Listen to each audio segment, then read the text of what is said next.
Pada saat live IG Bosman minggu lalu, ada beberapa hater mengatakan dengan menulis di komen, "Fuck Bosman," memaki dan menghardik. Tapi kita mah nggak baperan, seru-seru aja. Di sisi lain, banyak sahabat yang gerah. Di sini kita harus meluruskan. Dunia politik memang kental dengan istilah propaganda. Propaganda tujuannya adalah merubah mindset untuk melindungi kepentingan pejabat. Penting untuk merubah banyak mindset agar menyetujui tindakan mereka. Kalau ada yang tidak menyetujui, maka terbaik adalah dengan membuat mereka yang idenya berbeda tersebut dibenci. Kebencian itu sesungguhnya tidak ada. Kebencian itu harus ditanam. Ketakutan juga sama, tidak ada. Ketakutan itu harus ditanam. Itulah senjata buzzer. Kebencian dan membuat ketakutan.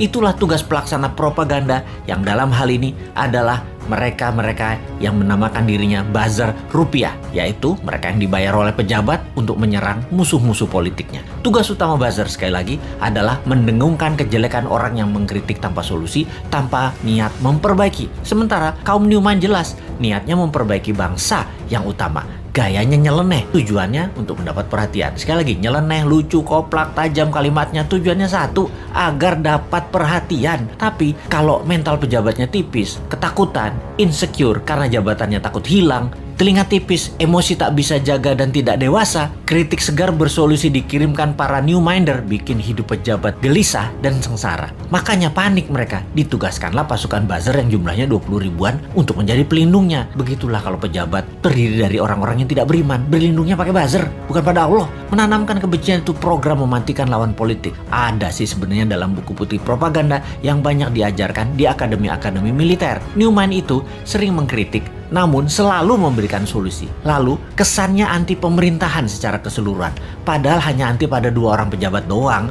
Karena dikesankan Newmind saat ini anti pemerintah, maka Newmind harus dipudarkan. Siapa yang melakukannya? Yang melakukannya adalah penggemar pejabat penguasa saat ini yang kebanyakan berciri-ciri, yaitu minoritas orang tajir beragama minoritas. Nah, kalimatnya ya, maaf kurang ajar ya, tapi saya nggak mau basa-basi. Atau yang mayoritas latar belakangnya namun terkena propaganda yang akhirnya tidak menyukai sisi seberang yang di framing jualan agama ke Arab-Araban plus dibungkus budaya Arab. Maaf, sekali lagi kalimat Bosman ini kali ini vulgar. Daripada basa-basi mendem-mendem mau realitanya gitu. Jadi begitu berhasil menggiring opini yang menganggap Bosman anti pemerintah, maka otak bawah sadar banyak orang digiring lagi oleh buzzer. Digeneralisir, Bosman itu oposisi, pendukung kadrun, dan pendukung partai kalah perang, Demokrat dan PKS. Cara kerja buzzer menggiring opini masyarakat memang begitu dan berhasil hingga saat ini membelah bangsa Indonesia menjadi 2. Sangat berhasil.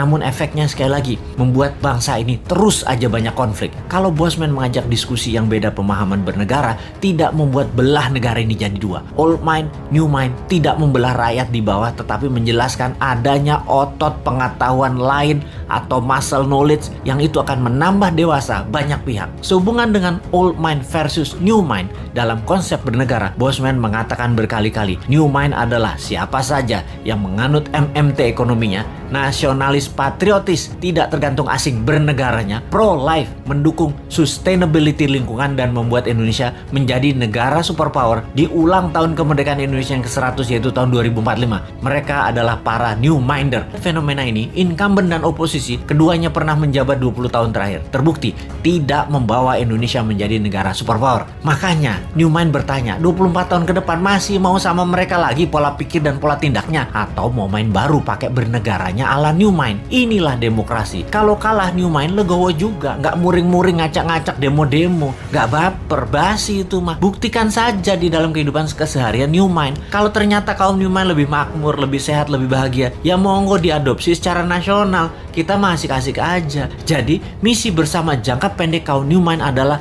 mempromosikan konsep ini ke 250 juta saudara sebangsa dan setanah air. Jadikan bahan diskusi, rembukan secara masif, dan akhirnya kesempatan itu akan dibuktikan di kotak suara tahun 2024. Kalah menang bukan masalah, itu demokrasi. Pertanyaannya sekarang, bagaimana caranya 250 juta orang mengenal dan memahami konsep Newmind dalam waktu cepat? Urusan suka nggak suka itu nomor 2. Yang penting masuk dulu dan difahami. Ada saran nggak ya supaya Newmind bisa sukses?